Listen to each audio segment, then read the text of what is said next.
exclusively on the Vocal Minority. Are you part of the silent majority? Or are you part of the vocal minority? Motherfuckers, go. Attention, please. If America can be saved, and I don't know if it's too late, but it'll be through a radio show. Like this new kind. This shit here feels like the whole entire world collapsed. Motherfucker! It's one of those things, it's funny, it's like, I read at coffee shops a lot in LA, especially right now, because I'm doing pilots, so I don't have an office. And I'm kind of a regular at a bunch of them. And it's great to be the regular where you know where to sit and you know the people. But then the first time you go, it's kind of off-putting. It's like, wait, there's all these people who are here all the time and they know what's up and whether you're allowed to use your phone and I don't. And that's how you feel when you first start listening to something like the ticket or first go to some like a club or something. You know, once you're in, it feels great. And it was great to just hear people talking in like a normal way, like normal guys talking about it, about these things that I'd been thinking about. Once again, Bad Radio presents Why Today Doesn't Suck. Oh, it's your birthday today? Yeah. Happy birthday to you. Happy birthday to you. And here are your hosts, Bob Sturm and Dan McDowell. Colwell and Son brings you my leader. Good dude. It's the great Dan McDowell. Thank you, friend. Hi, Corby. Hi, Mike. I'm playing Ghetto Jeopardy next time. That was so disappointing. I thought it was wildly entertaining. You guys are so bad. You're not playing. You're not going to get it. We're all black friends. Yeah, but you wouldn't understand some of the categories. We'll call you when we do Country Club Jeopardy, Corby. Tennis Jeopardy. God, I would dominate that. How was the party last night, Dan? Oh, the socialite affair that I went to with our in your red plain T-shirt. A gentleman doesn't kiss and tell. Slapping sounds. You got a liner. All right, what's the line? Identify yourself, and if you could say you're a part of the vocal minority. I'll try to get this right first time then. Yeah, you and I know it's funnier when they screw it up. So yeah, whatever works for you. But yeah, no. So I had Nancy Lieberman on. It was so funny. It took her. It was forever, man. I was like, come on, Nancy. It's like 4 words. But anyway. This is VJ Boyd. I was a writer on Justified, and I'm the creator of Doomsday, and I am part of the vocal minority. Okay, here she is. Hang on. Dude, answer the phone. We're calling you from the radio station. We got business. What? You don't care? It is your job to answer the phone. Dude, yes, answer the phone. Why not? We're not going to harass you. We want you to transfer us to an employee. That's it. We won't say one more word to you. Just pick up the phone and transfer. Lindsay, good Christ. Whoa. Now let me in here. I don't have a buzzer to get back. I don't have a key. Now he doesn't be Now let me in here. Like, Mike, I feel like we've been very supportive with ESPN employees. We've even... I'm just saying, if someone asks for, if you want me to help you carry something or what, don't get me started on this situation. We don't need to bring them in here and then have them act all defiant and pissed. No, we don't. But you think I like having them over there? We're not acting like we're pissed that you're here. Well, I am. Was that good? Snake. Yeah, snake. Yeah, just take your key card next time. Yeah, take your Now, as I turned around to storm back out of there, now let me in. And you know what she did? You know what she did? She walked over and she slammed her key fob against a little entry. Why? What is this defiance? She does it. She's Let's like, no. all work together. I'm Nancy Lieberman, Basketball Hall of Famer, assistant coach of the Sacramento Kings, and I'm part of the silent minority? The vocal minority. Yeah. Vocal minority. Okay. Yeah. You ready? Yeah, I'm ready. I'm Nancy Lieberman, assistant coach of the Sacramento Kings and Hall of Famer, and I'm part of the silent minority? Vocal minority. Vocal. All right, let me do it again. Vocal minority. Okay. Hi, I'm Nancy Lieberman, Hall of Famer and assistant coach for the Sacramento Kings, and I'm part of the vocal minority. There we go. Love it. Thank you very much, Nancy. Right. Thank you. All right, talk to you soon. Bye-bye. Bye-bye.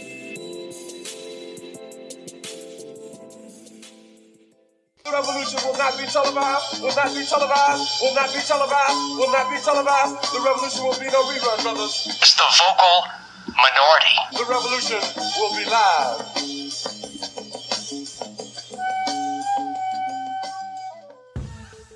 Hey, what's good? It's your boy MC. Welcome to another episode of the Vocal Minority Report. As always, you could have downloaded any podcast in the world, but you're here with us. I still and always will appreciate that. I hope you enjoyed that intro. That was an homage to my favorite station and today's guest and all the P1s. We're back. It's been a while, but we're still rocking and rolling. Have guests. We just don't have the capacity to put out as much now, but we're making it happen.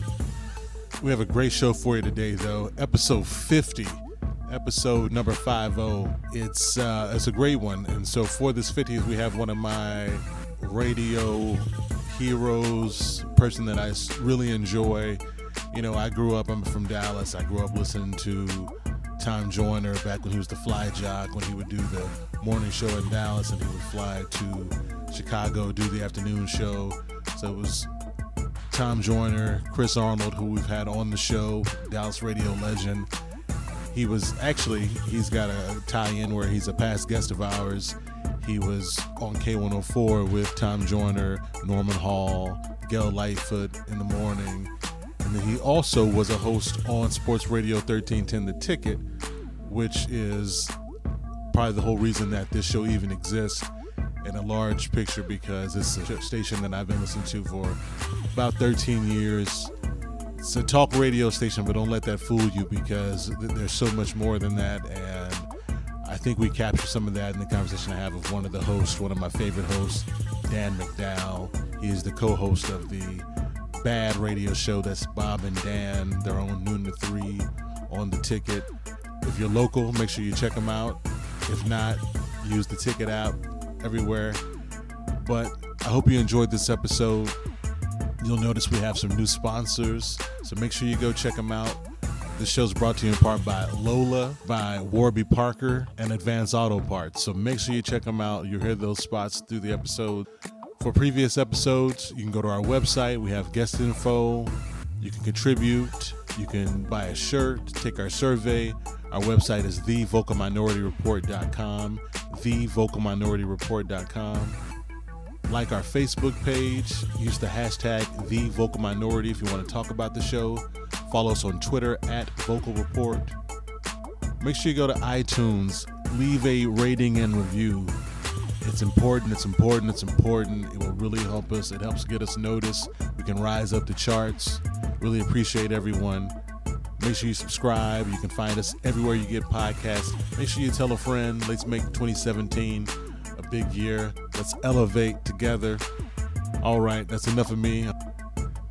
We'll talk to you after the episode. Ladies and gentlemen, Mr. Dan McDowell. Hey, man. Hey, man, thanks for having me. Hey, no problem. Is this weird? Is this cool? Yes, both cool and weird. Okay. I'm sitting on a couch. There's a microphone between us, so we got to sit kind of awkwardly looking at each other, like we wouldn't actually sit like this. Right. If there was not this microphone here, right? That's definitely true. So yes, I appreciate you dealing with the awkwardness, and hopefully the conversation will flow enough that we won't have to worry about it too much. There's so many places to start. I guess we can talk about who you are first. Yeah, and why I wanted to have you on the show. All right. Well, I'm a big deal. You are. Dan from Cleveland. You're one of my sports heroes from my favorite station, as people who know listen to this show, Sports Radio 1310 The Ticket. I never say 96.7. Do you get used to saying 96.7? Has it been long enough that you say it? I don't know if I've ever said it. Okay. If not really directed to you. Okay. No, 1310 The Ticket sounds good. Although I don't listen to 1310 anymore. That's what I was going to say. But I did for about the first 6 months after our changeover. I couldn't. It just sounded weird. Right. It was too clear and it didn't sound right. But now I go FM. It sounds normal. So it's like anything.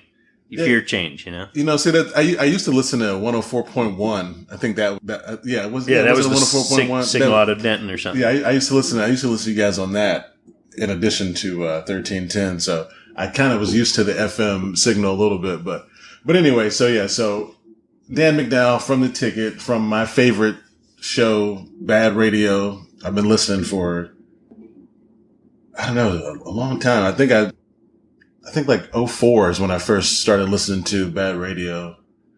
Yeah, before then I would just listen to the Hard Line back when Quincy was the quarterback, because that's really when I started listening actually to The Ticket. So a friend of mine told me that Dale was on The Ticket saying good stuff about the black quarterback, and so I turned it on, and that's when I started listening to The Ticket. Yeah, we've supported all the black quarterbacks. Yeah, no, I know. Well, yeah, I was a big Anthony Wright guy. Dude, that was my guy. Was he like number 2? Yeah, no, Anthony Wright. Then he went to play for the Giants, right? Or was it the Ravens? Somebody like that. Yeah, no. Yeah, I don't know. I think he had a lot of promise with Pittsburgh. Had a big arm. Yeah, came over here and was one of those. How many did they roll through between Aikman and Romo? Oh my God, dude! You had a lot of people. Oh, you're Tony Banks. We had Tony Banks for a minute. He's black. That's right. Yeah. And, he was released, right, by like, I don't know, they grabbed him right at the end of training camp. Yeah, right. That's right. He never played a game, right? Or did they release him at the end of training camp and he went to the Texans and then the Texans beat the Cowboys in week 1, something like that? That's exactly what happened. It's hard to remember. You're exactly right. Bob's the memory portion of the show. You're right. We understand that yours may or may not be affected. I get it. And, the other Tony Banks, he also was with Dirk's, that Crystal chick. Wasn't he with her? Oh, really? Yeah. I think, one that, I can't remember what she did to Dirk. Yeah. She wronged him in some way. She during the playoffs, wasn't she like living in the house and wouldn't leave or took his money? I don't know.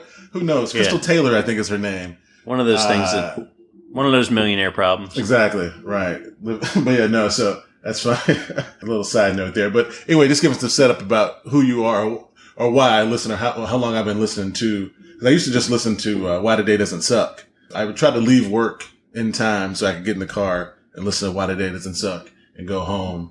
And then I started listening to your full show. But that was back like with Jimmy the St. Christopher and I guess Gribble was producing. Yeah, Gribble was producing. It was probably Gribbs and Groobs. Yeah, and Groobs. And I used to listen to Psycho Dave. Were you ever there for that era? No, see, I don't have any memory of Psycho Dave. So maybe he was. Were you guys as interactive with him as you were with Groobs? I'm sure that developed over time, obviously. No. And, no offense to Dave, but Groobs was just great. Right, yeah, no. He changed the game. Right. I remember when he said he was leaving, I was like, how's the show going to sound? I was really thinking like we all were. I didn't know how because I'm so used to his timing and the drops. Because now in my head, I feel like I could run the board if I knew how to work it. I feel like I know when to play drops just because I've listened for so long. I feel like I know like this would be a good time to play, this or whatever. But mine was really, really good. And when Jake took over, though, I was worried when Groobs left. But you guys are probably play. Does Mino play as many? Nobody plays as many drops as Groobs did, right? I mean, probably. But I think the same thing. Like I think if you got creativity, and like I thought that about Jake, he's a creative mind, and he'll figure out the technicalities of the board, right? And figure out how to make it sound good. Groobs was like a lucky shot. He was an intern for Norm. He was then a weekend board op, and he was a cost-cutting measure. Okay. They hired him at first part-time, I think. Okay. Someone else was running the Hardlines board, and they gave Groobs to us as a hourly paid employee. So he's making below minimum wage. Okay, so that just got radio. Lucky that he is who he is. Right. That he's real creative. And gotcha. Okay. He's going to make anything work. Yeah, but then he left, and I was quite worried. Okay. To tell you the truth. Okay, and Jake turned out to be good, and I was way more worried, to tell you the truth, about Mino than any of them, because I didn't know him at all. Okay. And it is an odd thing that even if we're doing this show for, 17 years or so, they don't really consult with us. They're just like, hey, this is your board op now. You would think we'd have a lot of power there. Right. Like, hey, I don't want to anger these guys because because they're not worried about it at all. That's and so weird. Their chief concern seems to be they want a guy who's technically sound, who can make sure he hits the spots and do all that kind of stuff on time.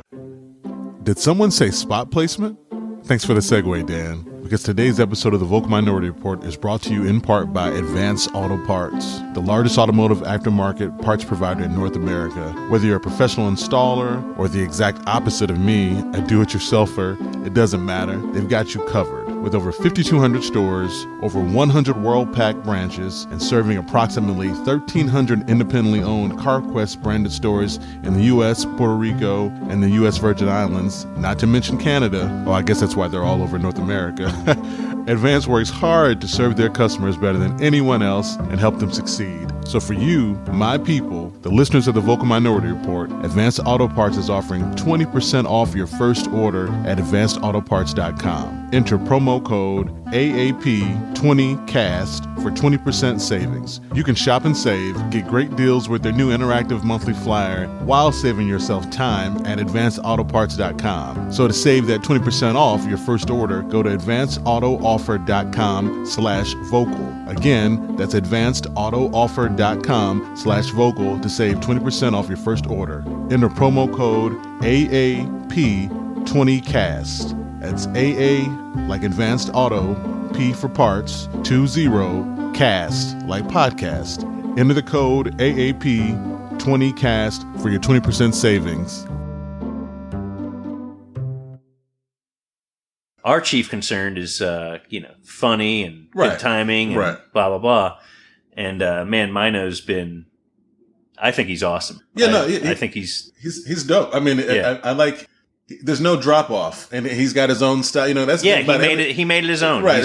I mean, the things that he's come up with. I mean, the drops he plays, how he's changed I assume he changed the Why Today Doesn't Suck. Like there's certain elements that he's added that you can see that okay, cool. Like like just like with Jake doing the open now versus Gribble or whatever. You just he's taken it to another level, which everybody should do. Right. The slowdown thing is a good example now, just of something.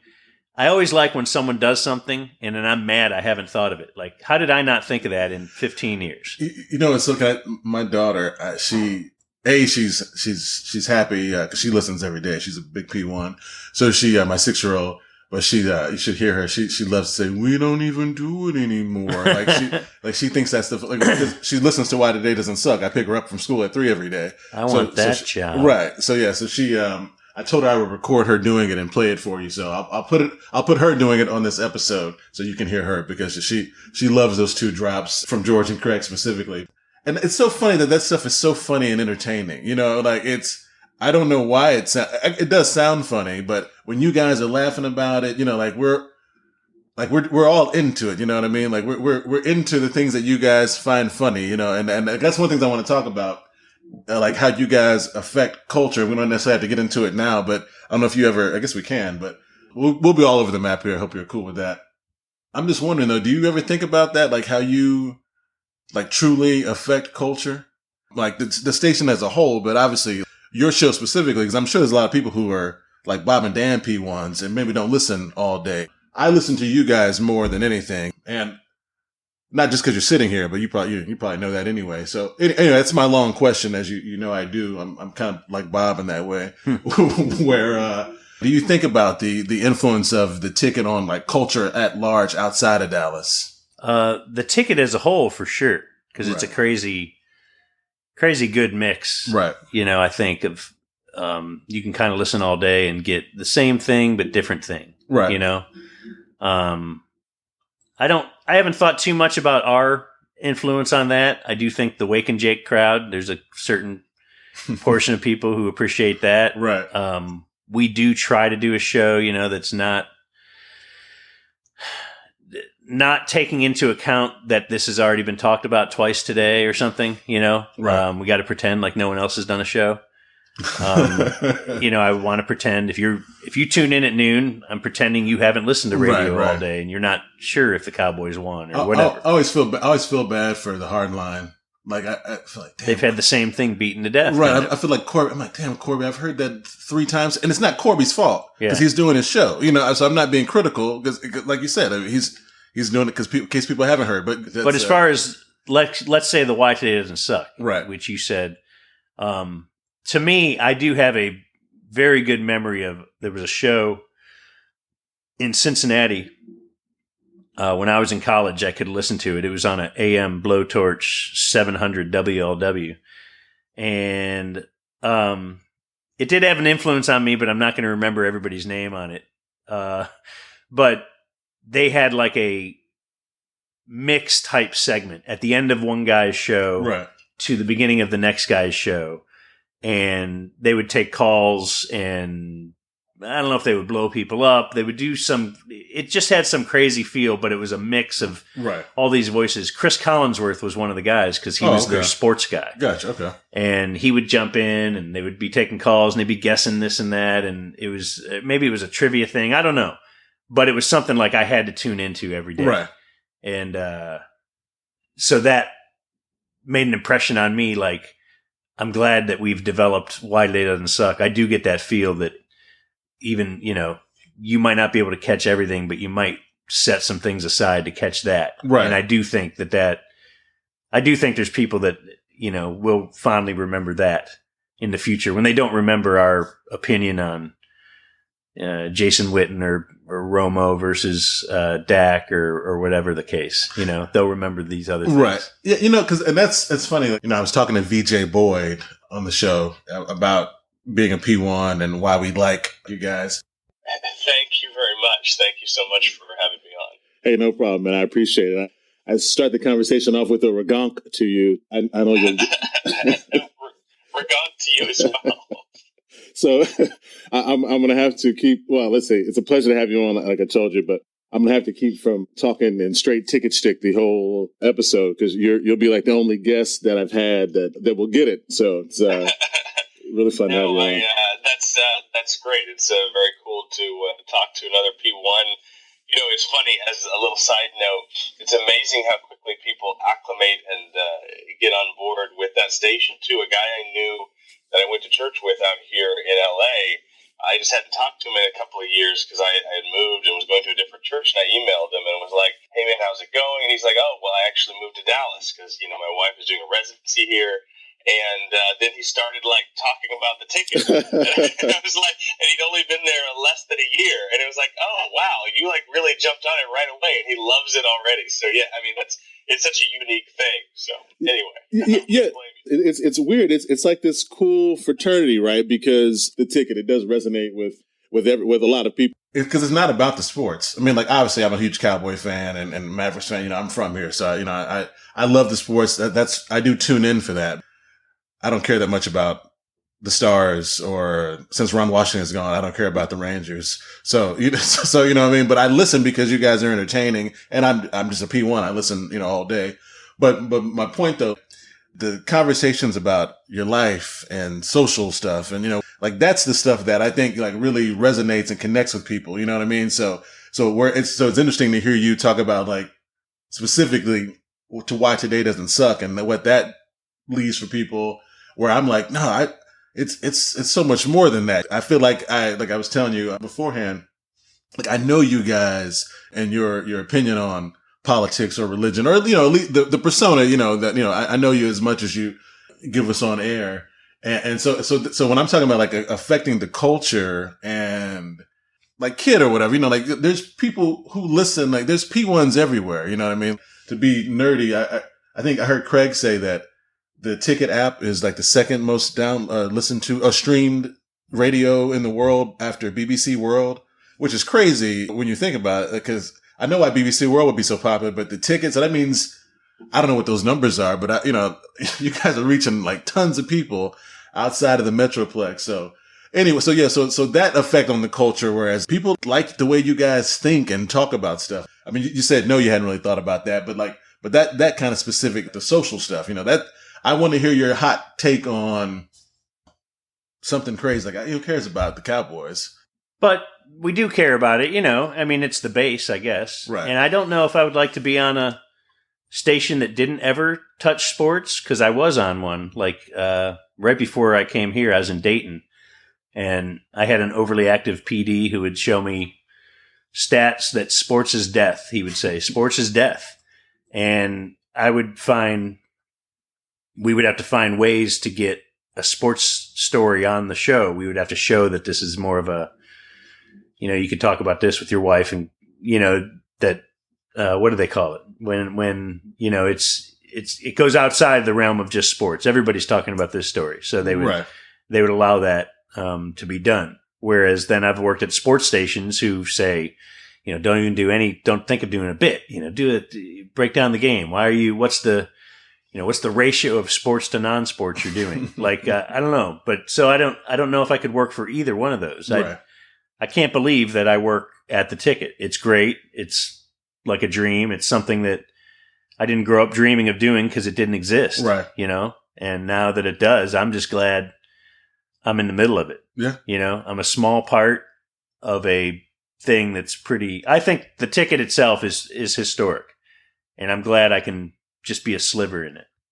It's definitely historic, but it's weird to try to explain that to people who don't live here, unless they listen. Like I try to tell my brother, I try to explain to people like, well, it's a bunch of white guys talking about sports all day. That's what some people, I'm like, I don't know. I mean, I'm like, if you just listen though, you can get it. You know what I mean? Like if you only listen to the non-sports segments, you still have a hell of a day of programming, right? I mean, obviously the sports is the backdrop, but you guys got so many staples in there where all the news segments and your open, everybody, I mean, the show open is like, I heard, George, everybody loves that. Who was the idea for the open or the way you guys open the show? How did you guys conceptualize that, or how did that come about? Well, I think if I was influenced by that WLW for Why They Doesn't Suck, just in the lots of voices and everybody coming in, mixing, having a good time, I would say there's I don't know if it's a show anymore, but it used to be called the Don and Mike Show. And it was kind of on at a certain time. I don't know if it was a syndicated show out of Washington, D.C. And they had kind of a long open. And it would feature bits and stuff they've done on the show and just wacky this and that. And I pretty much was, when I worked in Cleveland or Youngstown or Dayton or whatever, did the same thing based on having heard their open. And this is back when I was a pretty big pothead coming out of college, and I would do my own, I'm going to smoke up and listen to the Don and Mike open. Gotcha. And it was entertaining. And I don't even know if I did it for more than, a few months in a row. Okay. It's not like 10 years I listened to this, but Right. I know they influenced me in a way. And then we started, doing it with our movie drops and mixing it all together. And like I said, I did it in Cleveland. We did it in a couple different places. But then taking it here and doing it here, I do think Jake's brought it to the next level. It's awesome. Oh, yeah. He plays a lot of us fighting. And well, that's like, I think people think we fight more than we do because they hear it in the open every day. Do you agree with that? Or do you think we actually fight? As often. We probably fight a lot. I don't know. It's fun to fight. It is fun to fight, and I think you like to poke people. My opinion of you is obviously like, because I don't care in the end. Right? Yeah. Whatever. You seem like the puppet master, right? Like to me, I feel like really, and I thought about this the other day. I feel like it's kind of conceptualized. I don't know. I could be way overthinking this, but I'm like, I wonder if Dan put this together. I feel like the elements, like the Why It Is and Suck the Open, you put together. And obviously Bob is, he does his thing. But I feel like when you set the tone at the top of the show a lot. If there's going to be a fight, sometimes you take a stance. And a lot of times you say, you're playing radio. And I'm like, I get that. You know what I mean? So I don't know if any of that makes any sense. So I don't think you guys fight a lot, but I feel like I'm a lot like you. You're a lot like me. Like if the order's fucked up, then you're going to say something about it and you're going to bring it to the air because it's entertaining, but you're also going to poke somebody, or you're going to tell TC about himself, or you're going, you might just bunker down and mess with Bob. See, because I don't know how much is like real or you're just playing radio, or if it's both. That's a weird thing to figure out, but it's all great when I listen. So yeah, there's always a tinge of real, but also I do want to say, Bob, we're probably both think that we run the show, which is fine because we both used to have a show. Okay. But now we've been together for a long, long time. I got to say, he's probably underrated in the sense of you might think, man, Bob's not on board with this. But he's just going along with them. And even when Bob does a certain sports segment, you might think, Dan's not on board with this, but he's going along with them. But I don't agree with that. I'm pretty much on board with anything he does. I guess you'd have to ask him if he's on board with everything I do. Maybe not. Right. But just like the open thing, I don't want to say this was totally my idea. Bob, it was kind of like when we first started doing the show, it was like he was bringing an idea like that to the table too. Okay. I don't know if it was exactly the same, but right. I know he had listened to Don and Mike in the past. Oh, okay. But I don't know that he loved their open and smoked pot to it like I did. Right, I got you. Right. It was my own Wake and Jake. But it's kind of like we've been on the same page for a lot of things. Okay. And starting at the Ticket, we started when the Ticket was celebrating their 5th birthday. Okay. So at the time, that seemed like forever. And in radio, from my experience and what I had heard, 5 years together doing a show is forever, you know? And now we've been doing it like 17 years. But at the time, he and I were both outsiders who tried to come in and do a good show and be Ticket-like, but right. not imitating everybody on the Ticket. That used to be a charge for nighttime shows on the Ticket, probably before you were listening, was they would just imitate the Hardline. Okay. Or try to do the same format as the Hardline. Gotcha. Whereas that was, in our mind, we said we don't want to do that. Like Mike Reiner would call for production music when they had a story. Right. He would say expo, production music. Well, we said, okay, no music when we do tell a story. Just little things like we just want to do it slightly different. Right, interesting. But just so you don't think, you know, Bob has nothing like. Oh yeah. No, I love Bob. His comedic value is way underrated.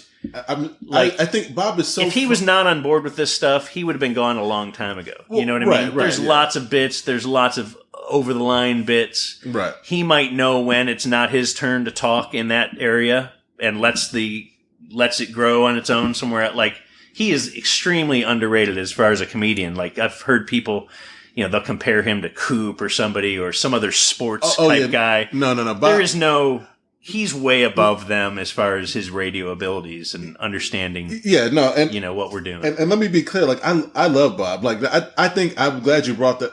Bob is funny. Bob Bob might be the funniest person on the Ticket because you wouldn't believe our off-air show.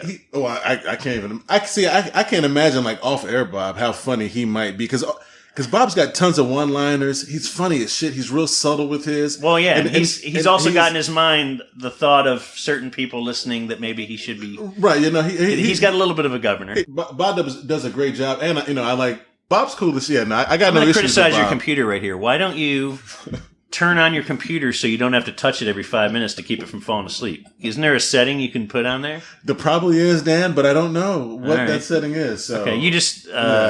You're reaching out just for the listening audience. We're watching us record, and you reach over every 2 minutes to make it not fall asleep, which is, I guess it keeps you active and probably keeps the weight off a little bit. Right, but you know, that's heavy arm motion, man. You know, okay, why am I worried about it? This right arm never. I'm now bringing up something that's totally it's all not good. Relatable. Well, sure. we started talking about Bob, and you wanted to bring it back, so it's cool. Bob's getting too much praise. Yeah, I don't want. This is all about me. He's getting but Bob's my guy, though.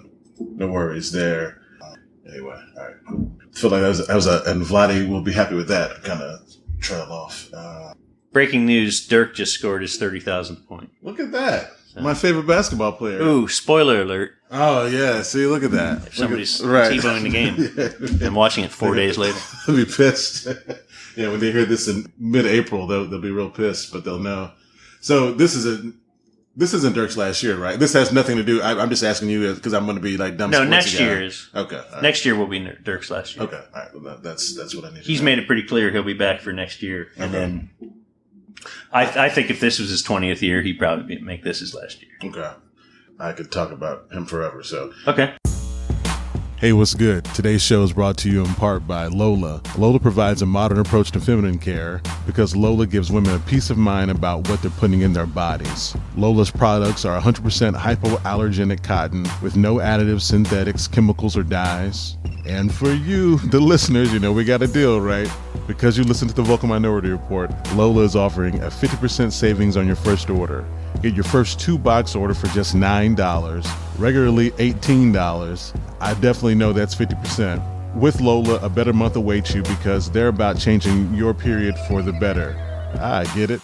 with feminine care that's simple, natural, and easy to feel good about. You can build a better month by customizing your product's assortment and delivery frequency to fit your needs. To get your first 2-box order for just $9, again, regularly $18, go to trymylola.com/vocal. Go today. Again, that's trymylola.com/vocal to get your first 2-box order for just $9. Just needed to squeeze that in and hope you guys soak that up.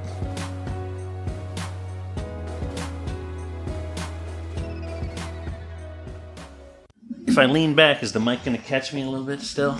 Yeah, I'm trying to get a little more comfortable. Yeah. I'm sorry, man. I'm on a couch. Yeah, he's on the couch. It's very awkward. Yeah, I feel like Marin in the garage. Marin has a garage. Exactly. You got a couch, right? That's what we were going for here. I want to be the Black Marin, which I only know of. I only know of him because of you guys. So you guys, like I mean, when you had him on the show, that's when first time I ever listened to WTF. Oh, really? Okay. Yeah, I never. And he was well established by then, right? Yeah. So yeah, but then I went back. Hell, I even paid for the premium so I could go back and listen to like the old, figure out who Marin was. But yeah, so he's I'm more into his guests really than him. Right? He doesn't. Yeah. Often I fast forward through the first 10 minutes. Yeah, don't tell him. Oh well, no, I won't. But no, but the way he interacts with the guests, is brilliant. Yeah, I don't care about the cats. I don't care about it must have, like that. Boomer lives or dies. I mean, whatever. Like I don't care about the cat ranch and all that. That stuff is. Yeah, he just kind of goes, But yeah, I don't need all that preamble shit at the beginning. But he has great guests. I like how he connects with the guest. He knows a lot so it's nice to see him weave in and out in that regard, which is why I like you guys so much too. But so like we can get like to some meteor stuff now, like, because I wanted to talk about Kaepernick, right? But not in a sports sense, but more in what I heard you say the other day about him was saying he's not going to is going to stand now. Yes, because you and the Muser said too, like they were being critical of him, saying he was just doing it. And I don't want to put words in your mouth, but I think I heard you say that he was either just doing it or partly doing it because he's a free, to go to new teams, to be more attractive. And I completely disagree with that. And I wonder, like, if we could talk about that, because I also think that Kaepernick might be the reason that Trump got elected. I think that he pissed off a lot of white people. And I think that's part of the reason, like that swath of people who were so pissed off about him not standing are some of those people. Yeah, probably are Trump voted. Not everybody, obviously. Like the home run boom, right? It's steroids, it's smaller ballparks, it's pitchers just trying for strikeouts. There's a lot of factors to Trump becoming president. Right. Not just one. No, of course not. I was saying it a bit joking, but a bit truth as well. Just the whole, hey, how convenient. He's now announcing he's not going to stand right now as he becomes a free agent. And if teams are looking at Kaepernick here and Matt Flynn here or whoever here, and they're saying, I got these 3 guys, they all seem the same to me. Wait, this guy is going to bring all this other crap that I'd rather have the guy that I don't know his political leanings at all. Would you agree with that? Like, not really though. If because these 2 quarterbacks are equal, one guy's going to bring all this other stuff. Just nobody focus wants away drama, from right? Yeah. Okay. I just want to be dealing with football. Maybe you could say I want this guy because he has these strong beliefs. Right. It doesn't seem to me that pro teams are about that. They're about not letting anyone know their political leanings because they want Republicans and Democrats to buy tickets and not. And in fact, one of the criticisms of Kaepernick, I don't know if I share this, but it's one of the criticisms, is that we turn on those games to get away from the crap, to get away from reality. Right. Like, reality sucks. Like, I love my fantasy life on the ticket. We talk about games as if it's so important, right? Clearly. People fighting for our freedom is way more important. Of course. Clearly, poor people without enough food to eat is more important. Of course. Right? But we talk about things like this is life and death. We're arguing with TC about a hog being caught because, we're almost coming to blows during the breaks. We're so passionate. Was he pissed the other day? Or, what day was it? It was like 2 days ago where he was really defensive. He and Bob were going back and forth. Yeah. I can't One of the great really things, tell when you hear them guys on the air getting mad, they're mad. Okay, that's what I thought, but okay. If you say you can't pin down whether I'm always mad or not, generally we'll throw that away after the show. It's all's good, and I don't care. Okay. But those guys, I think, might call each other later that night to discuss it and to try and hash it out because. Okay. And I like that. Right. I think that makes for really good radio. It does. I think it does. Those guys are not faking it. Okay, well, that's Bob, good to know. If you hear him sounding annoyed, he's annoyed probably more than he's sounding. Right. And yeah, TC is who he is. Okay. And you can love him or hate him, but I love what he brings to the table. Right. But so back to the Kaepernick is we're an escape, right? Right. Which is perhaps why we might get some criticism when actually talking about a real issue like Trump or something that matters. I never understand that. But the NFL, I'm turning on my game. Let's even say I'm turning on a college game and they're talking about Joe Mixon and they start talking about what he did. Well, here I am with my kid who likes sports. Right. And she's just getting into sports and kind of learning about it. And much like when I was her age, I didn't know about contracts or free agency or baggage or off-field behavior or if a guy beat his wife or I didn't know and I never heard about it because I was there to watch a game. So now I'm watching a game with my kid and Kaepernick's all the cameras are on Kaepernick and now we're talking about And yes, I suppose that does offer a great teaching moment and I can talk to her about oppression and the police and how he doesn't feel, but do I want to do that? Like I didn't tune in for that. We tuned in to escape and just watch football and have a good time with chips and now he has forced me to think about a social issue. So on one hand, that should be held up and revered because he's using his position to enact change. Right. And that's so necessary in our country and society and for growth. On the other hand, I just wanted to watch a game, bro. So, and I do cynically think, it's your stand is fine when you have a 3-year guaranteed contract. And now when I'm looking for another team to hire me, I might say, hey, we're not going to be doing that anymore. That's been done. Yeah, I mean, cynical view, right? But I think it's kind of a joke, but there's a tinge of truth to it as well. Okay, I'm glad you explained that because I get what you're saying. I don't know that I fully agree with the escape thing when it comes to politics, but it might be because those politics hit close to home about that specific issue. So if a black man or anybody is wanting to make a stand, then I'm probably never going to have an issue with that. In the context of a sporting event, especially when the camera's that's the director and the producer making that decision to put the camera on them before the game and that. But like I always got annoyed when Joe Buck, everybody's friend would, and everybody does it, but when they would bring up something negative about even the Greg Hardy stuff, it's bad what he did, but like, why are we still talking about it every week when he was on the team, or all the.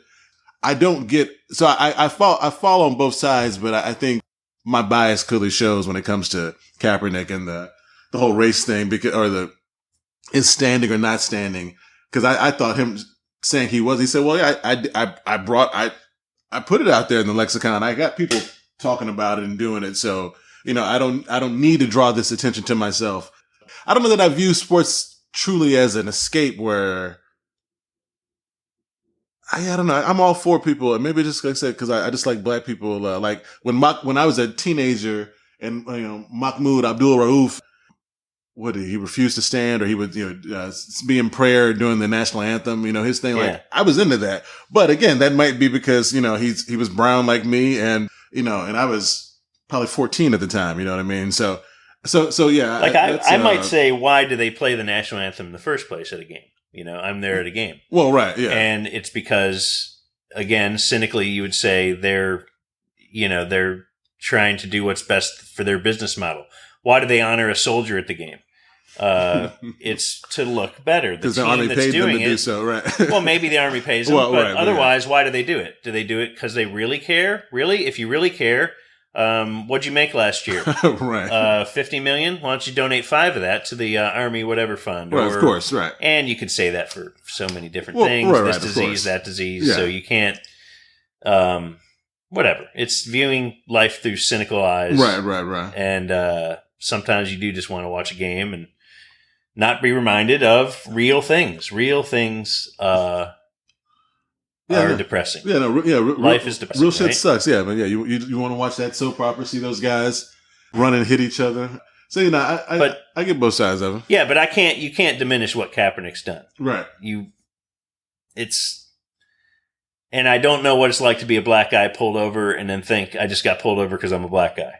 And I could understand why you might say, man, Kaepernick, finally somebody said something. Right. Not just back the blue and nothing's better than cops. You know what I mean? Like you want to believe that, but obviously there's some problems going on. Of course. That I don't get. If there's bad football players and there's bad cops, you know what I mean? Because there's bad people. People do fucked up stuff. I don't know. I don't know if that's the best analogy or not. I don't know that. And football players and cops might be the kind of person that would go into that profession, might have a different, inner whatever. Right. Pension for hostility or aggressive behavior. They like to get probably a higher amount of football players who are abusive to their other than the general population, because of that. Right. You're probably pretty high T people, right? I would agree. Yes, I think that's exactly right. Yeah. No. Yeah, I guess in 10 years we'll have to look at stats. Right. Yeah. We'll see. From 10 years prior to now, leading to now to right. It seems that publicizing things are the best way to change things for the better. As you've looked throughout history, war used to be viewed as a kind of a rite of passage, and war is honorable, right? And it's great. And then it seems like cameras at Vietnam, maybe that was where when you actually looked at what was going on, and they allowed news media there, you're like, whoa, this is. It's not that glorious. Right, yeah. You're right. And then what is the reason we're here for and all that? I mean, it just seems, and now it's dash cam videos and body cams and all that. Right. We're, in the Rodney King days, Rodney King, you had to be, very few people had recording ability in 1991. Right. And one got caught. That was being done all the time. Yes, all the time. Yes, across the nation. Right. I'm not saying every day or anything, of course, but right. More than now, of course, I would say for sure. Right. So the fact that was publicized and is being shown to the public is those are the same things. It changes things for the better. So knowledge, talking about it, although we can flippantly say, "What does that do?" It does something.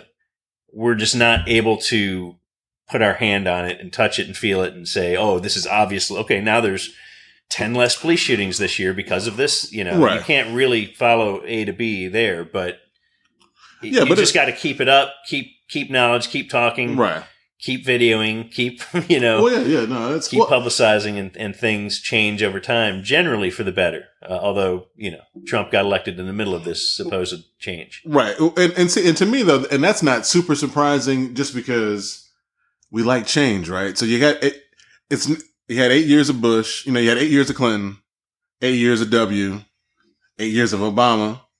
Like it's inevitable. To me, it seemed like a longer shot. And I don't know why I didn't think of it at the time. I too thought Hillary would win, so me like a lot of people, but I should have thought of it critically at the time that, of course, because just from the change standpoint, you can always rail about change. You can't rail about keep things rolling. You can always get people fired up, but I think Hillary's stance, or, my thought even too, when watching the debates or whatever, and Saturday Night Live even used it as a, punchline, like,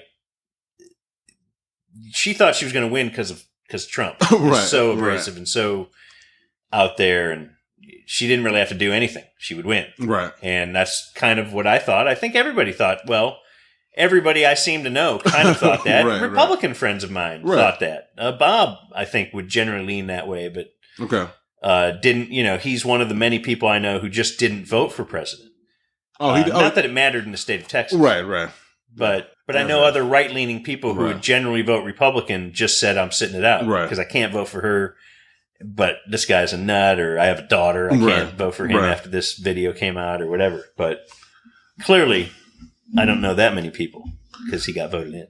But you know what surprises Unless Putin did it all. Well, they are besties. I mean, fucking session. That's so strange. And it's funny because we could have done this podcast 4 years ago. We could have done it 8 years ago. We could have done it in the middle of the Bush regime. We would not have started talking politics. Right. That's Like, yeah, it right. is Yeah. one thing he has done. I'm now aware when there's nominees or there's a vote or who Right. the Secretary of Education is. Yeah. I used to not know or care. Yeah, well, And I don't know that I care now, but it's just so insane that, and it's always there. and yeah, like It's always there. even we did not come here to talk about Trump. No. And here we are, just kind of, it fades that way, and then we'll try to get out of it. We get out because it's more about people, right? You know, because I'm just fascinated with the people who support him, and you know, it's bigger than him. You know, I think that's what I related to. It's bigger than him, right? Like I feel like whatever's happening in this country, so it's this weird ass circle. It relates to. That's why, you know, I Well, on the kinda surface, jokingly. and I grew up liking George Carlin, okay. and his view on politics was politics sucks. Not Democrats suck, not Republicans suck. Politicians. Right. So that's where I come from, is that point of view, is that they are all lying to get elected. They're all lying to you, and they're all pretty crooked. And how long have you read stories about a toilet on Air Force One or something costs $80,000, Right. or a wrench Right. that costs $5,000, and you're like, why? Why does this happen? Well, it's politics. It's the way it is. You Right. know, like they've just.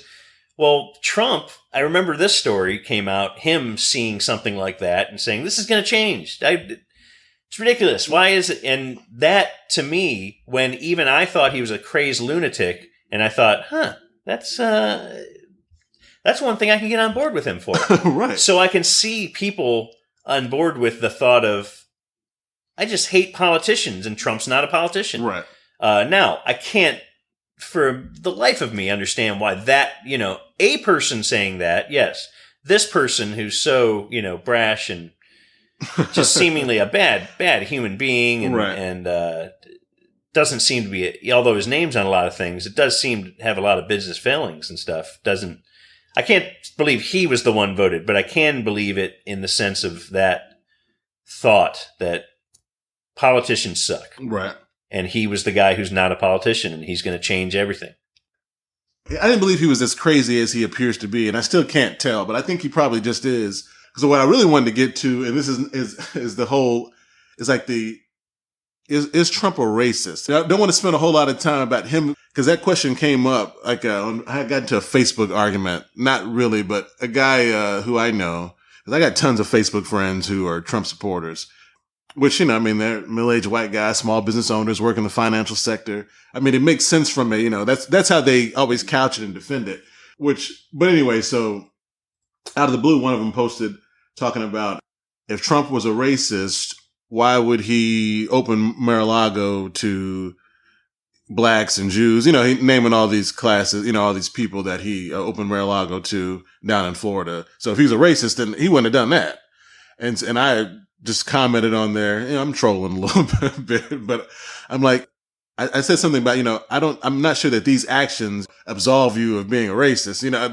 I said that. And then of course that opened the hornet's nest to people to come attack me. I say attack, but to question me, and say, well, they ask me, well, how is he a racist? Tell me how he's a racist. And then my response to that is, well, I didn't say he was a racist. I'm merely commenting. I mean, I do think he has racist tendencies, but I'm commenting that who gives a fuck? Because you do things for business interests, that does not mean you're not a racist. And I don't know that he is a racist, but he is a rich white man in power. Like, if you look up racism and power, like, he's a rich white man in power, and he has said and done things that could be construed that way. So my question is in that. I mean, I don't know if it's really, if you think Trump's a racist, but but just your opinion on that. And when it comes to race, because obviously on your show, I mean, you guys talk about race. I mean, I know you have a mindset, so I don't know how deep you want to go on this, but just your opinion on that and the conversation, how people will defend, him and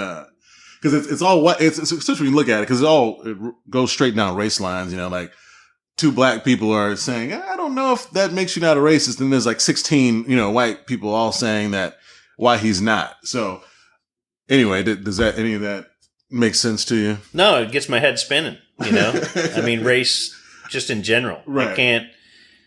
I certainly would think of myself as not a racist, but I haven't dated black girls. So I don't know. Right. Does that make me a racist? No. Or, do you have to have black friends to not be a racist? Which, you know what I mean? Like, I don't know. Right. I certainly think he's a rich white guy. Right. Well, yes. And he's out of touch with common man, which is why it's funny that Appalachia gets behind him. Right, exactly. There's no one farther away from their interest than him. Right. And shit he's doing is totally not going to help them at all. None. So that's mind-boggling to me. During the debates or whatever, when a black guy would ask a question about the economy, right. Something unrelated, his answer is, the inner cities, man, they're tough. Right. Wait, I didn't ask. I asked about school vouchers for children, and you just told me the inner cities are tough because clearly I must be a poor person in the inner city who's got no father and whose best friend is in a wheelchair from a drive-by shooting.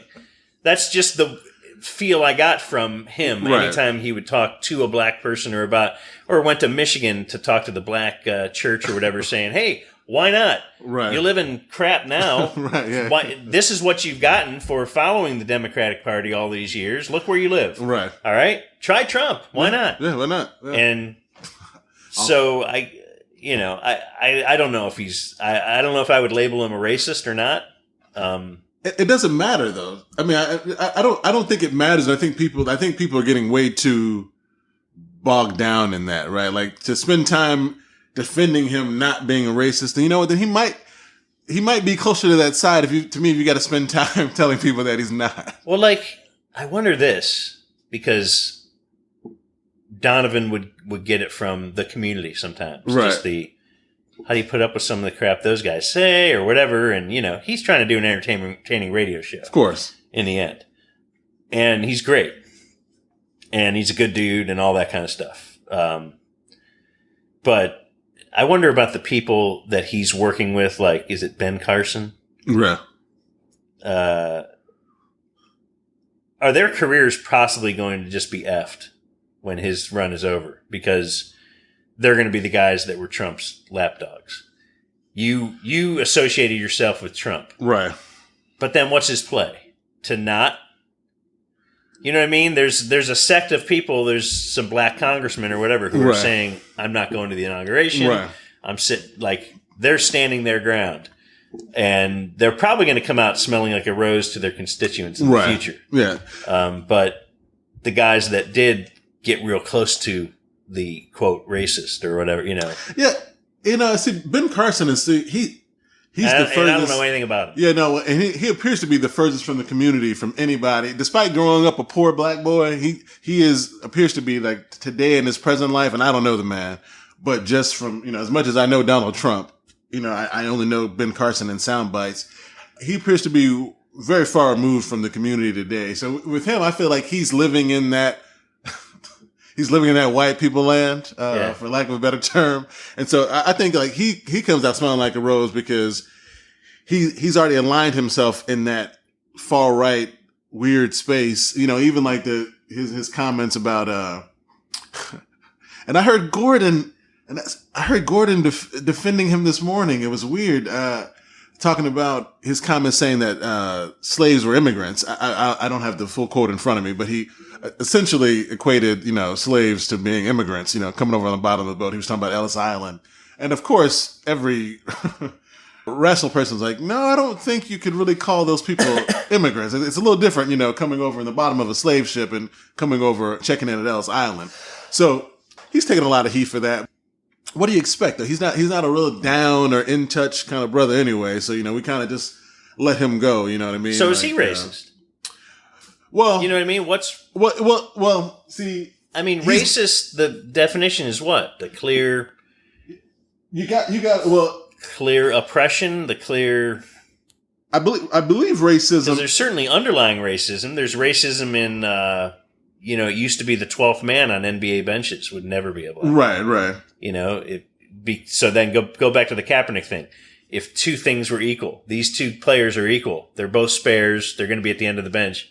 Let's get the white guy. Right, of course, yeah. Even without saying it overtly. Right. But there was certainly that. I don't know that exists anymore. No, I mean, and same thing with the black coaches. I mean, now you throw a rock. It's nothing to get an NBA. Yeah, right. You throw a rock. It's not even a thing. No, you don't hire a coach and go, "Wow, that's a black coach." Right, but you do in the NFL. Yeah, and the NFL's changing. I mean, there were way more. At least I guess when Tampa. I guess a few years ago there was because you had the Tampa's coach. There was a couple more. But it's not even as strange to see two black. But yeah, it's. I mean, I'm always for the Rooney Rule. Right. When others have had logical arguments, and it's the same argument against affirmative action. Is you should be viewed on your merits. Well, yes, you should. That's how you would hope society to be in a utopia, but it's just not. And you hire people you have a rapport with. And right. If all things are equal, I'll go with the guy that I kind of get along with. Course, and I have a little something in common. Oh, we're both from Ohio or whatever, it's, which is why it's kind of amazing, I think, that the Steelers hired Mike Tomlin way back in the day, because there couldn't seem to be any further people than the Rooneys and Mike Tomlin. Right. I son of a rich young NFL black owner. dude. But I've always been for the Rooney Rule, just in the sense that a lot of guys, let's say Mike Tomlin, might not have gotten an interview before. Right. And now you had to interview him. You might have done it kicking and screaming, but then you said, wow, this guy's got something. Right, yeah, imagine that. Yeah. So in that sense...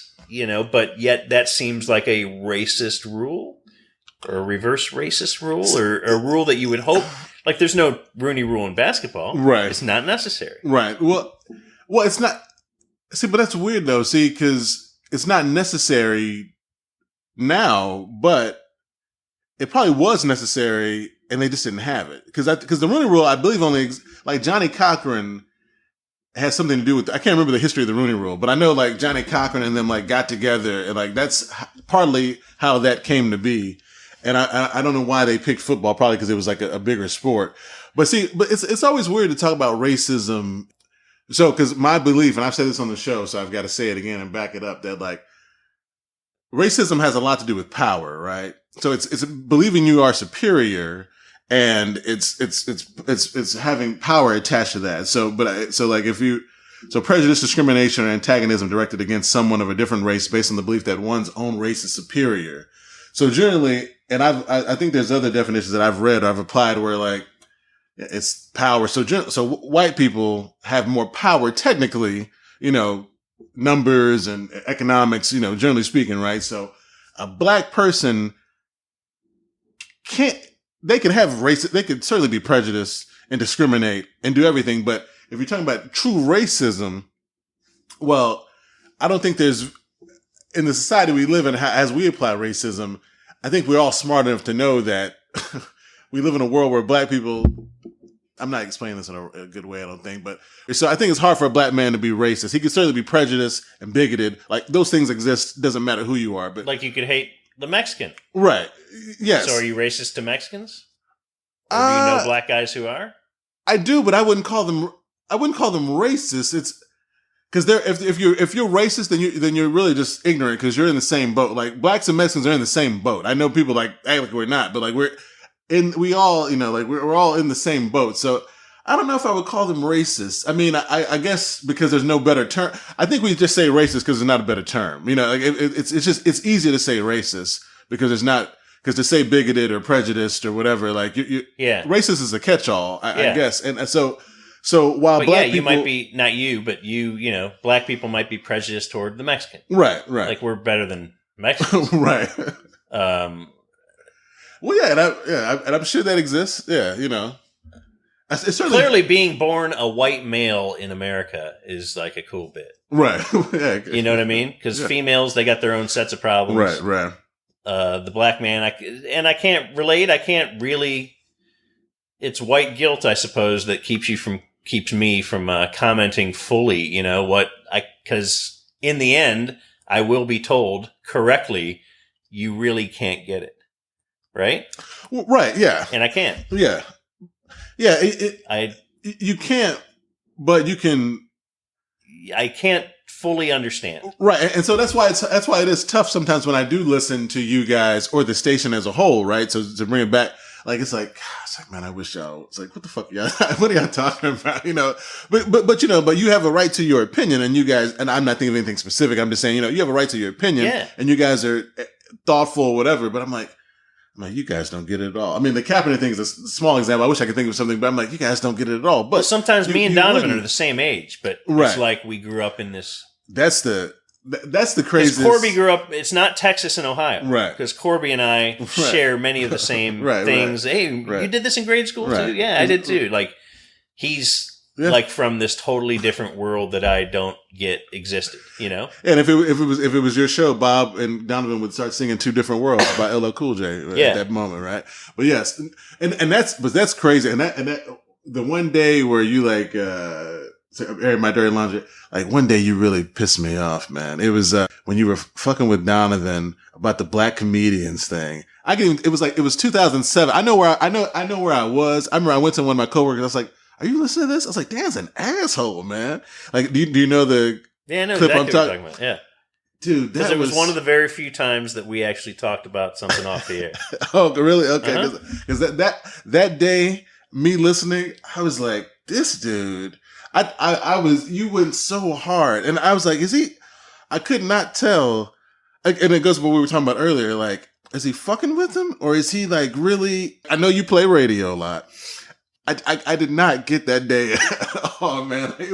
That was a crazy, was kind of crazy. I was saying name one unfunny black comedian, right? Right. Yeah. That's what it was. Yeah. You know what? I should find that. I'll play it out. I'll put it in this episode. Well, you are just being give me an unfunny black comedian. Well, why? What's the point? Tell me one. What's the point? One. That's my whole. Hold on, not Sinbad. One. Why? Okay. Anyone. You know what? I'm not going to feed into that game because that's just stupid. I win. Okay, name an unfunny white comedian. Admit that I won. Okay, that's all right. Flip Orley. I'll give you any. God, I just don't understand why I have to put myself out there to say somebody's. Because you just won't criticize anyone black. Because then the black community will email you and. No, hey, how come you're criticizing one of us that has made it? That makes no difference to me. I'm just telling you what I think. You think wrong. There is something a little bit true about that, and we might start arguing or something, but just the whole where he would get criticized by the community. This isn't everybody criticizing him, and it might be very, vocal minority. Right. If I could say that here. That upset that he's not standing up for, hey, there's a brother doing this. You got to stand up for the brother. Well, no, just because I'm black, do I have to stand up for the brother?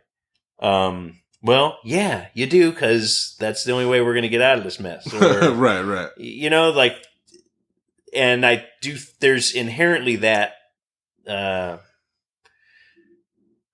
we got into this the other day too about, I was saying, was it racist to support, I'm trying to remember who it was, but they were saying, the Mexican boxing community will support the Mexican boxer. Right. For sure. Just because they're from their country, or was it, I can't remember. I think it was somebody from some country in UFC getting up and, should they, or were they promoting them just because they wanted that fan base? And is that inherently racist to, why can't I just root for, someone who's the best athlete or the best at this instead of, because I never, and again, I will now admit, I can't relate. I don't know what it's like because everybody's white. Or, you know what I mean? Or the majority is white. So I can't say, hey, I rooted for him because he's white, or I like this comedian because they're white. So I don't. I know I'm out of my depth, and you should probably be yelling at the radio when I'm saying stupid stuff. But that's specific to that though, because when you guys like, and part of it was pushing Donovan's buttons. Oh, right. I don't think, Ron, Yes, you because do. you can't name Are we one. going to be able to? Are we going to be able to Name resolve this, one. or are we just going to go in the circle I don't for the have rest to of the name show? somebody that's black. I didn't say you have to, but I'd like you prove to. anything Who? to you. I'm not proving anything. That's just stupid. So you don't have one. I don't care. I'm not going to answer it. That's just dumb. I win. No, you don't. Why not? Okay, you know what? Freak it. You win. You're right. Dan's a big winner. Woohoo! Dan won. Thank you. Dan won. Dumbass. Part of it was a tinge of truth that I thought D.L. Hughley was one of the unfunniest people I've ever. And that's subjective comedy. It's right, subjective. And that's it's subjective. But see, I wonder though. And see, D.L. Hughley, I like him, right? And I have a personal problem with him too because he was in studio in Dayton and he was a dick. Okay. Well, see, now we know. Now we know. I'll admit it here. Now we know. All right, but see, I wondered though, like, because you don't, is it because you don't get it?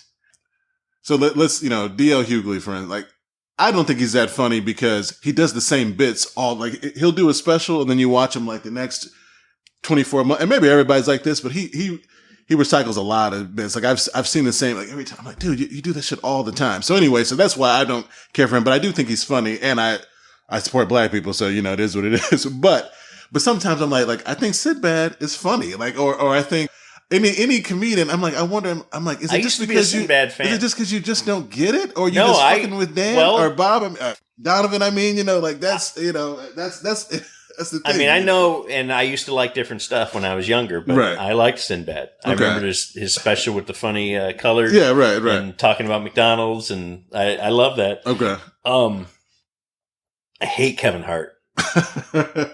Yeah, I feel like I've got quite a bit of. I feel like I judge comedians based on perhaps just my sensibilities and sense of humor, and not.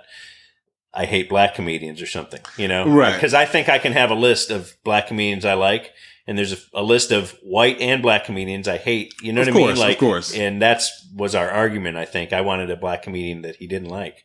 And I still don't know if it exists, and I don't know if it exists with you. But Kevin Hart, I think I can analyze and break down why I don't like him. Right. He talks loud. He moves around a lot on stage. He talks about how hard he works, and okay, that's all great. Let's get something funny. Something that I have to think a little bit about. Okay. That, you've put a twist on this, and that's why it's funny. Or there was a setup and a punchline, and not just talk. Just anything is not an anecdote, right? Right. Every story isn't funny just because you talk real loud and say it with your arms waving. And yeah, I said, and I'm basing this all on one Kevin Hart special. It's not like I've watched 10 of them. Right. I watched one, and maybe I saw the bad one. Yeah. The Chris Rock stuff. I used to love Chris Rock. I think as he got older, like his last HBO special, didn't like it nearly as much as Bigger and Blacker or something like that. So, do you like Hannibal Buress? Have you seen him? You like him? Yeah. See that's more to me. That seems like way more your sensibility, because he is that kind. He's awesome, man. Yeah, he does, and I'm not a huge. I'm an okay kind of fan of his. I'm not a huge fan of his, but I'm not a huge fan of Kevin Hart though. I don't like lowest common. I feel like Kevin Hart sometimes is like lowest common denominator. Yeah, funny, But then again, I also hate freaking. Larry the Cable Guy? Oh, right. Dane Cook. Okay, so there's a lot of unfunny, lowest hanging fruit comedians. Boy, people shit on Dane Cook. I've never seen a stand up. And again, you know what? I might need to watch a full stand up and then make that case. Right. Just it feels like maybe just his name is enough to make me hate him. Yeah, no. Well, and he's been like Drake. Have I ever gone through Drake's entire catalog? No, but it's pretty fun to. I mean, it's Drake, and he seems pretty douchey. See, and I like Drake. So, like I said, I can't really comment. Like I've listened to all his music, and now I've decided. Right, but that's how we work, though. Like we just make spot opinions on whatever. Like, especially with what we do, we're so fly by, quick hitty, just trying to get a rise out of somebody a lot of times, yeah. So now and Drake rhymes with Jake, so immediately we talk about the fact that Jake loves Drake, and the thing, see, and then Drake he gets mad, and see, because Drake ruins it though with all the love songs and pop music. Like I'm like I want a rapper to rap. Now Drake's very talented. I mean, he's like, but so he does. But when he's rapping, like I'm cool with like a good portion of his rap stuff. But then he kills me with a lot of the sing-songy. But that's what gets him played on every radio station in America, and that's what works. Who can fault him for that? No, I mean, of course do you fault not. Snoop for selling out? I mean, no, because he clearly did, but yeah, of course he sold out to the sect of the population that has lots of money lying around. Exactly, and he's done it with a blunt in his hand. Right. So he's still, never really a blunt in his hand. It's not like he put on a suit and tie and said, "Yes, sir." Wearing Dickies and flannel. He's done it all and his own plaits way. in his hair. Right. Exactly. So yeah, no. How can you not love him? No, you're exactly right. I was so. Were you pissed is not the right word. When Donovan didn't take a hit, were you like shocked? Well, I don't think he was offered, was he? Oh, I thought he told the story. What I was pissed about was when Susie offered. Colbert. He didn't kiss Susie Colbert. She offered to kiss him. I think she's hot, but I share your Michelle Tafoya love, by the way. Just FYI. Well, usually just being on TV for a few years makes you a little hotter, right? Right. Unless you're like Shelley Smith or somebody, but like the skinny, like what's the on CBS? What's her name? She's kind of what's her name? Oh, anyway, football games. Yeah, football. She's football. She has dark hair, kind of dark skin. What's her name? CBS. Yeah, she's on. Yeah, if I like on the Sims games. Yeah, she's on the Sims games. What's her damn name? Sam Ryan? No, CBS Sideline. Dude, I have to. Do you hate her or you like her? No, I like her, but I think I like her because. Yeah, I got no problem with Tracy Wolfson. That's Tracy Wolfson, right? Yeah. Yeah, okay. Tracy. Like I think but something about her really gets me. And then you have Pam. Yeah, she has the mole. Yeah. Yeah, but that actually throws me off really. But I think I'd let it ride with her. And then you got my Pam Oliver fan. See, Pam Oliver, I like. Older. I like Pam That Oliver. proves I'm not racist, by the way. Yeah, right, exactly. Like Pam I'd have Oliver. sex with Pam Oliver. She gets a lot of shit about her hair, and that's all I see. I feel bad for her now because all I see is every time they go to her hair looks disheveled to me, and the internet and radio hosts fucking roast her the next day. And I'm like, I feel bad. I'm like, I don't know what happens to her. Like, does it just get disheveled? Did it not look good? And then I'm also like, people should just leave her alone about it too. You know, I'm like, she's already been moved off the A team. Okay. She's already been replaced by Aaron Andrews. Yeah. Like, that's gotta be a tough moment. Just let her be. That's humbling. Right. Exactly. That's how you use humbling. Yeah. No, that's gotta be. But I guess if you make the same amount of money, do you care? I assume she makes the same amount of money. I don't have any idea. I'm sure she cares too. But I assume once you're at that level, you just assume you're going to be making $1 million. So yeah, right. Now you got to care more about other things. Right. So you shouldn't as much. Yeah, no, that's interesting. And I'm sure you care that the fact that because pretty much sideline reporters suck altogether. Right. But if you lose an ounce of hotness, you're gonna You will get replaced, whereas Pat Summerall can be freaking 80. Right, and look like yes, right, and yes, but. Sorry, ladies. I didn't make the rules, and I'm sorry that black people are oppressed too. I'm against all of these things. I'm against firing, or so he says, firing 40-year-old ladies from the sideline. I'm against that, but sorry that white guys happen to be able to just do our thing. And it is, man.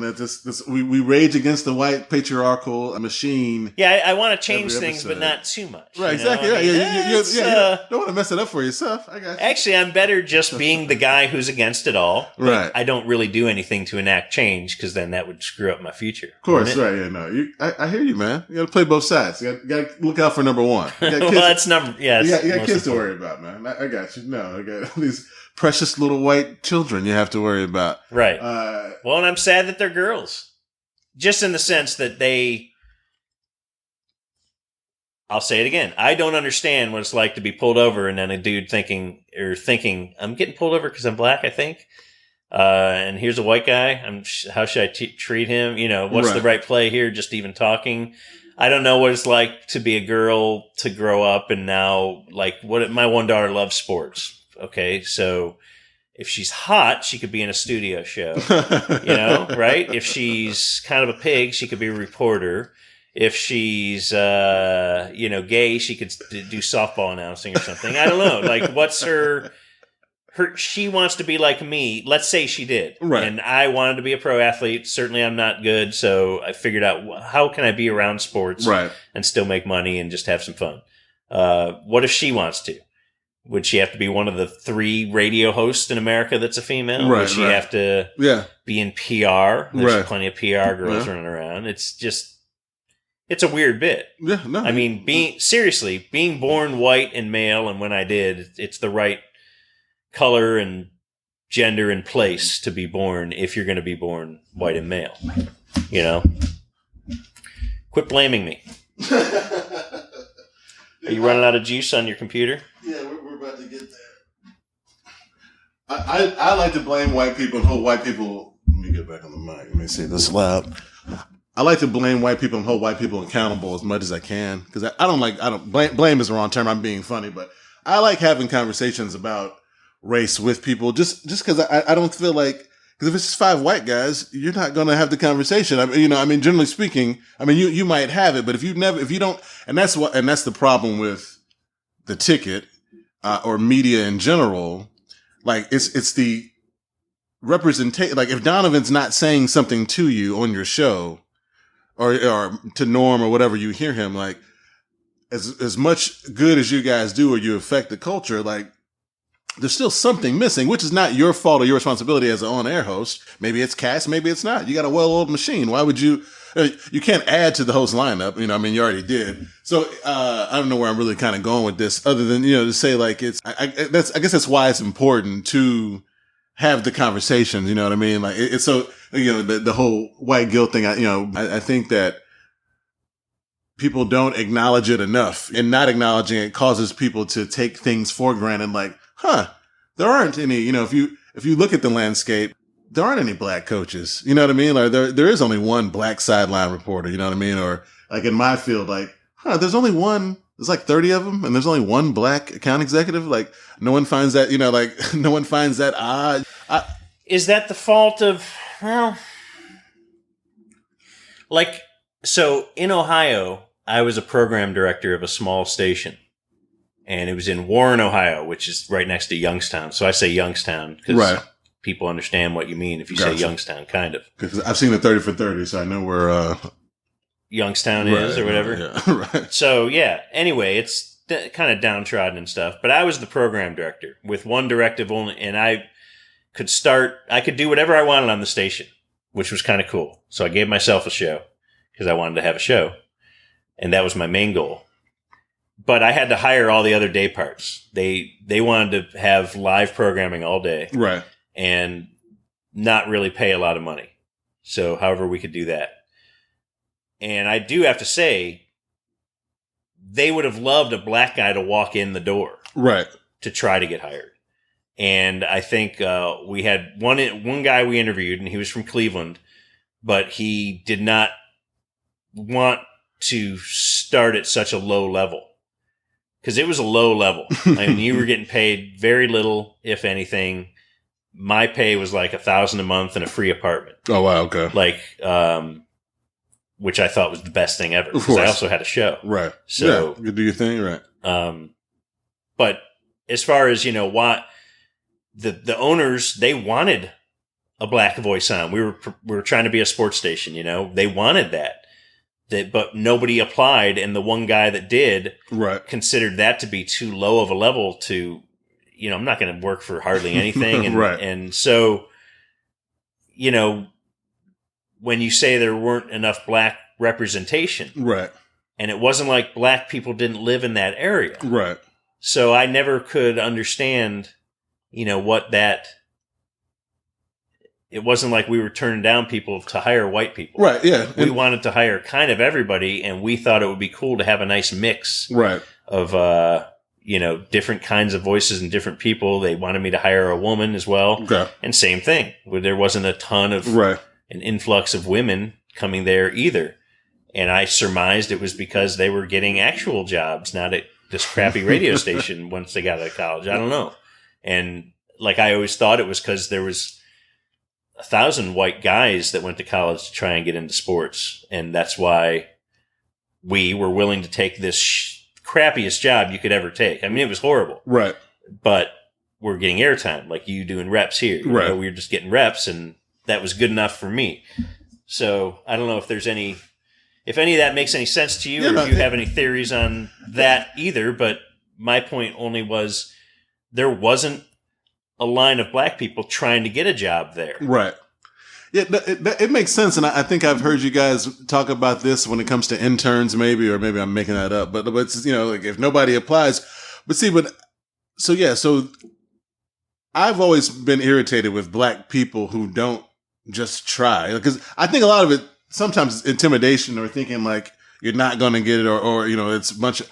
So I think there's a lot of opportunities that people leave on the table because it's not traditionally a market or a role where we are in, if I'm speaking for all black people, or some of the ones I know. So I think some of that does have to do with it. Like, oh, well, shit, man, like they're not going to hire me anyway. So I think that plays, or does I'm sorry to interrupt you, but does a black guy,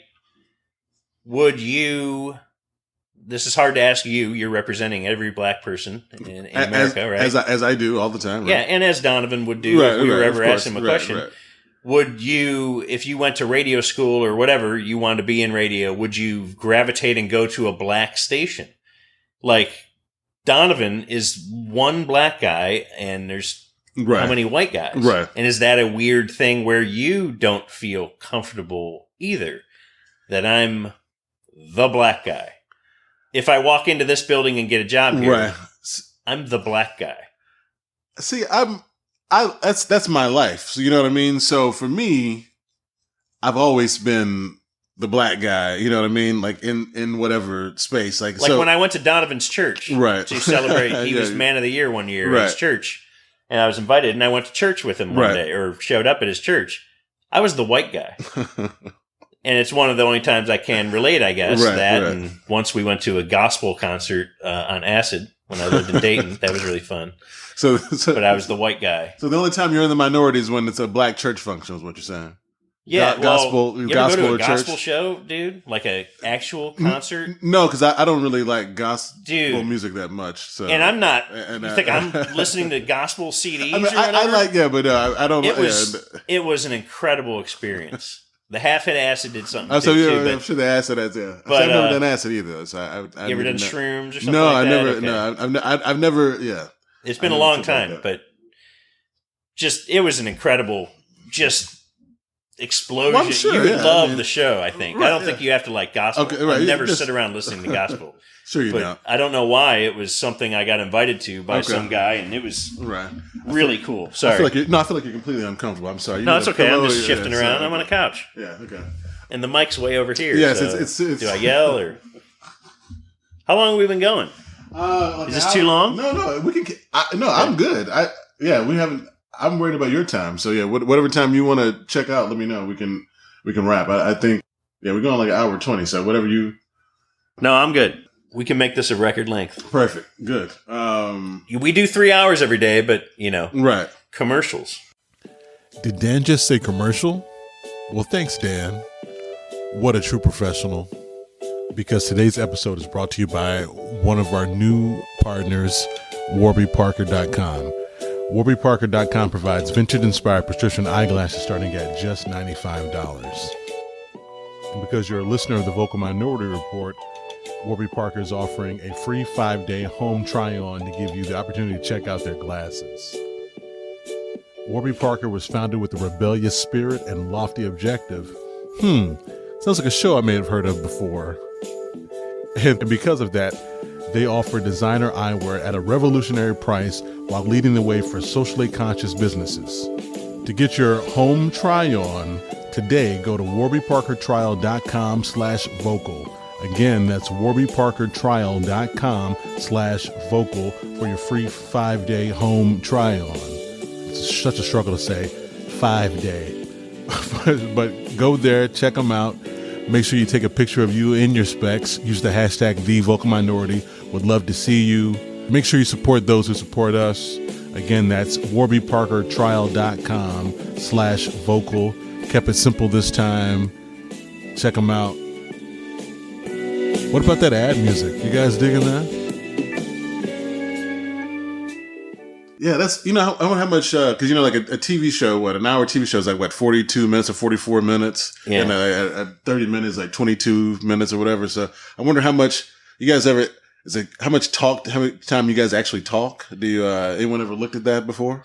No, 5, 6, maybe 7 minutes of break? Let's just take 20 minutes an hour out. So 40 minutes an hour, probably. Okay.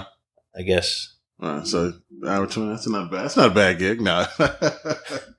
Yeah. It's not a bad gig, I mean, podcasting is very attractive in a certain way too. Right. Just because we're boxed in a way, and it would be cool to be able to spread your legs and do everything you want and play as much audio as you want and not being... Yeah.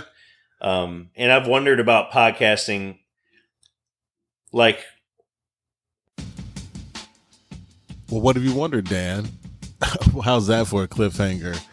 We're going to go ahead and end this episode here, despite Dan and I talking about making this a record episode.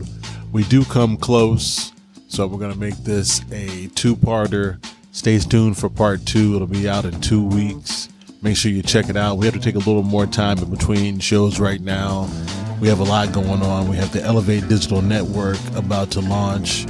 I've got my own regular life, and the show just doesn't make enough money yet for me to put out weekly episodes as we once were, because they require so much time. It's a one-man operation. Sometimes I've got help from an additional person, Lizzie, but she's abandoned me. So it's just me, folks. But I appreciate everyone who listens. I appreciate you always staying around, coming back, riding with us, checking us out. So speaking of supporting the show, make sure you go to our website, of course, thevocalminorityReport.com. Survey, shirts, episodes, info, everything you need there. Check it out. You can also please go to our sponsors. If you notice, we had new sponsors, right? Make sure you go check out Lola for your feminine care products. Go to trymylola.com/vocal. trymylola.com/vocal. Advanced Auto Parts. Get it going. It's advancedautooffer.com/vocal. 20% off your first order. Promo code AAP20cast. AAP20cast. Advanced Auto Parts 20cast. Very simple, right? Cast for podcast. Go check them out. Support those who support us. Check out Warby Parker. That's warbyparkertrial.com/vocal for your free 5-day home try-on. Follow us on Twitter at Vocal Report. Use the hashtag #TheVocalMinority. Check out the Facebook page. I haven't updated it in forever, but it still exists, so go like it. Remember, we're available anywhere you get your podcasts, iTunes, Stitcher, everywhere you get your podcasts. Check us out. Make sure you subscribe. Tell a friend. You can check out this episode, previous episodes, and everyone that's coming out. You can get part 2 of our conversation with Dan McDowell of Sports Radio 1310 The Ticket. All power to the people. We'll holler at you next episode. Peace.